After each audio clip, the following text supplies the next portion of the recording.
Amazing. It's good to talk about this. Why studying longer doesn't always improve results. Many students believe that the solution to pay performance is simple. So when you ask them, they will tell you, if I want to improve on my grades, I just need to study longer. If the result is bad, they add more hours to their study time. If they fail, you see them staying awake late in the night, all in the name of studying. But the truth is this: studying longer does not always mean performing better. And I know you'll be wondering, why am I saying this? So the fact is, you see some students, they study for many hours and still perform poorly, while others study for fewer hours and they come out with excellent results. And then you'll be wondering, is it that this person cheated or that the other person didn't actually study? The real question is how long you study versus how you study. So it's not about the quantity of time, it's about the quality of time. It's not about the duration, it's about the strategy. Let's talk about what usually happens. A student comes back from school very tired, and then at that point, they pick up their notes and read page after page. Many of them probably underline some things and they feel busy. For those in the university, their roommates or their classmates feels that this child is actually studying very hard, or this my friend is doing great. For those that are still in the primary or secondary school, their parents feel excited that their child is learning, is studying, right? But the truth is time is passing.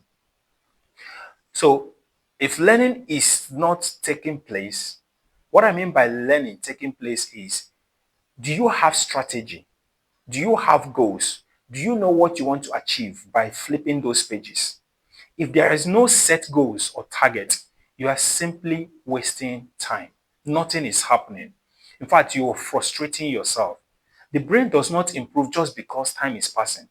If the method is just to be repeating pages or to be writing down things, then not there's no learning taking place.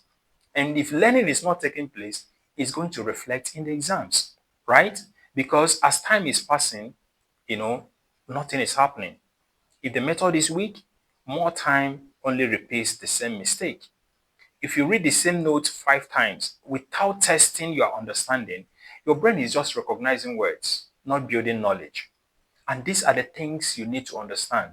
So, long hours that feels productive but aren't is simple. Long study hours often give you a false, sense of confidence because you're not tired, so you feel you've read. Because you have spent hours, you feel, I've learned a lot today. That's not how it works. Relearning happens when the brain is forced to think. Allow the brain to struggle a little. Allow it to recall information. And with that, you know you are getting the concept. You know that you are understanding everything they're expected to understand, the objectives of each of the topics. Let me give you a simple example. Two students prepare for the same exam. Student A studies for 6 hours, reading notes quietly, while student B studies for possibly let's say 3 hours, answering questions, explaining concepts loud, and checking mistakes. At the end of the day, what happens? The exam comes, student B often performs better. Why? Not because they are smarter, not because their brain is more effective. It's because they have pushed their brain to practice thinking, not just reading. What actually improves this result? There are three things: a clear goal. What exactly am I learning today? It's very important to set that before you start. Active thinking, answering questions, explaining ideas, solving problems. And then a lot of people ignore this breaks. Because the brain needs rest to reset and store information, you need to create that time. So when these are missing, longer hours does not create anything. It doesn't help the brain to work better. It only creates frustration. So effort matters, but direction is what makes effort work. Direction, absence means failure. So before adding more hours, change the method. If you're a teacher, help students understand this. If you're a student, Ask yourself, am I just spending time or am I actually learning?